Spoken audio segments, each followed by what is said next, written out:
நீங்கள் உங்களை எப்பயுமே மற்றவங்களோட கம்பேர் பண்ணி பார்க்கவே பார்க்காதீங்க. மற்றவங்களோட எப்பயுமே நம்மளை கம்பேர் பண்ணி பார்த்தோன்னு வச்சுக்காங்களேன், உண்மையிலே அது நல்லதே கிடையாதுங்க. அப்படி தான் எங்களுக்கு தெரிஞ்சவங்க பக்கத்து வீட்டில் அவங்க ரொம்ப வசதியாக இருந்து ஒரு வீடு கட்டிட்டாங்க.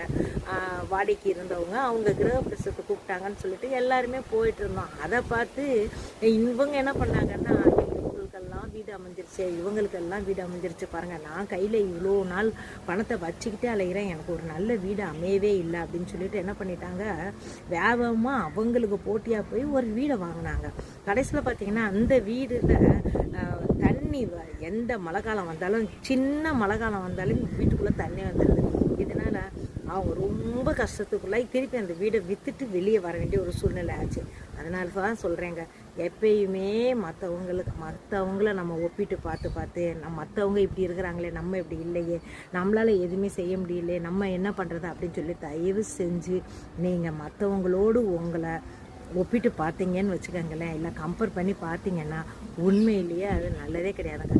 உங்களுக்கு உண்மையிலேயே நல்ல குணங்கள் இருக்கலாம், நீங்கள் அந்த மற்றவங்கக்கிட்ட இருக்கிற அந்த குணத்தை இவங்க நல்லா அவங்களுடைய கெட்ட குணத்தை எடுத்து இவங்கெல்லாம் இவ்வளோ கெட்டவங்களா இருக்காங்களே, இவங்கெல்லாம் நல்லா இருக்காங்களே, நான் இவ்வளோ நல்லா இருக்கிறேனே, எனக்கு ஏன் மட்டும் ஏன் இவ்வளோ பெரிய சோதனைகள் வருது, எனக்கு ஏன் இவ்வளோ கவலைகள் வருது அப்படின்னு சொல்லிட்டு நீங்கள் உங்களை கம்பேர் பண்ணி பேசாதீங்க.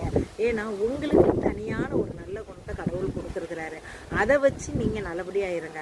அடுத்தவங்களோட எப்போ பார்த்தாலும் நம்ம போட்டி போடுறதும், அடுத்தவங்களோட எப்போ பார்த்தாலும் நம்மளை வந்து இணைச்சி வச்சு பேசுகிறதும், இல்லை நம்ம வீட்டு பிள்ளைங்களை அவங்களோட இணைச்சி வச்சு அடுத்த வீட்டு பிள்ளைங்களோட இணைச்சி வச்சு பேசுகிறதும், இல்லை நம்மளுக்கு இருக்க பொருளாதார சூழ்நிலையை அடுத்தவங்களோட இணைச்சி வச்சு பேசுகிறதும், இல்லை அவங்களுடைய ஃபங்க்ஷன் எடுத்தாங்கன்னா பண்ணி நம்மளால் ஒன்றும் பண்ண முடியலன்றது பேசுகிறதும், தயவு செஞ்சு வந்து உங்களுடைய மன நிம்மதியை கெடுத்துறோங்க.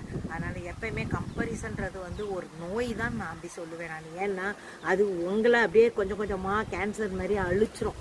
உங்களுக்கு இருக்கிற நல்ல குணத்தையும் அது உங்களை விட்டு எடுத்து போட்டுரும். அதனால் தயவு செஞ்சு அடுத்தவங்களோட கம்பேர் பண்ணி அடுத்தவங்களோட இவங்க நல்லா இருக்காங்க, இவங்கள மாதிரி நம்ம ஆயிடலாம், உங்களுக்கான நேரம் வர்றப்போ உங்களுக்கு எல்லாமே நல்லபடியாகவே நடக்கும்.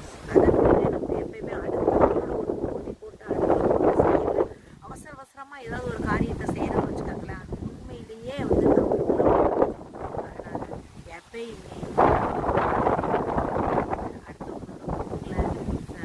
இணைச்சி வச்சு பார்க்குறது உண்மையிலே நல்லதில்லை அப்படின்றது என்னுடைய தாழ்மையான கருத்து. இப்படிப்பட்ட குணம் உடையவங்களா நீங்கள் இருந்தீங்கன்னா செஞ்சு அதை மாற்றிக்கங்க.